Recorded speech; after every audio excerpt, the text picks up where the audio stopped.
بسم اللہ الرحمن الرحیم۔ یہ ان دنوں کی بات ہے جب داعش کا عراق کے زیادہ تر حصوں پر قبضہ تھا۔ ایسے ہی کسی ایک دن 30 خاندانوں کے 165 افراد پر مشتمل ایک قافلہ داعش کے زیر قبضہ علاقوں سے باہر نکلنے کے لیے تیزی سے آگے بڑھ رہا تھا۔ اس قافلے کی قیادت ایک ایسا ادھیڑ شخص کر رہا تھا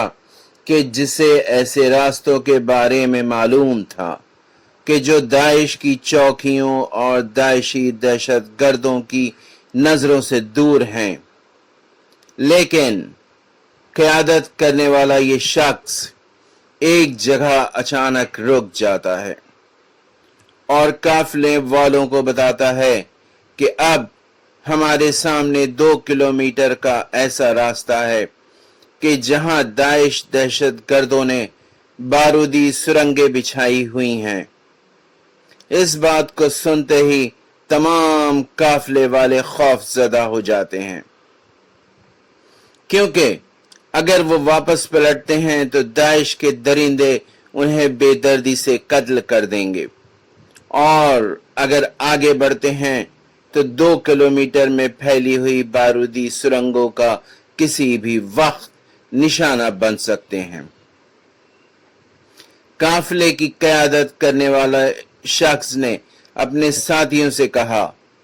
میں تمہارے سامنے کچھ فاصلے پر چلتا رہتا ہوں اور تم لوگ لائن کی صورت میں میرے پیچھے چلتے رہنا، اور اگر میں کسی بارودی سرنگ کا شکار ہو جاتا ہوں تو کوئی دوسرا فرد اس قافلے کی قیادت سنبھال کر اسی طریقے سے اسے آگے بڑھاتا رہے۔ یہ بات سنتے ہی اس کے 15 سالہ بیٹے نے آگے بڑھ کر اپنے والد سے کہا، میں اس قافلے کی قیادت کروں گا، کیونکہ اگر آپ شہید ہو جاتے ہیں تو باقی خاندان کی دیکھ بھال کرنے والا کوئی شخص باقی نہ رہے گا، اور اگر میرے ساتھ کوئی حادثہ پیش آ بھی جائے تو باقی خاندان والوں کو سنبھالنے کے لیے آپ موجود ہوں گے۔ اس بچے نے روکنے کے باوجود بھی بے انتہا اصرار کیا اور تمام قافلے والوں کو اپنی قیادت پر رضامند کر لیا۔ یہ بچہ اپنے ہاتھ میں موجود لاٹھی سے آگے چلتے ہوئے لائن لگاتا گیا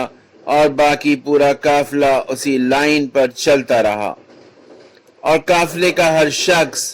بہتی ہوئی آنکھوں سے اس بچے کی حفاظت کے لیے دعائیں مانگتے ہوئے آگے بڑھتا رہا، اور بالآخر پورا قافلہ بحفظ و امان داعش کے زیر قبضہ علاقوں سے نکلنے میں کامیاب ہو گیا۔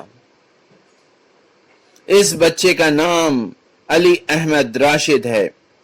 روضہ مبارک حضرت عباس علیہ السلام کے خدام کا ایک وفد خصوصی طور پر اس بہادر بچے کو ملنے کے لیے گیا اور اسے اس بہادری پر خراج تحسین پیش کیا۔ وفد نے اس بچے کو روضہ مبارک حضرت عباس علیہ السلام کا علم، متبرک تحائف اور مختلف انعامات بھی دیے۔ ایسے ہوتے ہیں ہمارے بچے اہل بیت کے چاہنے والے، ماشاءاللہ۔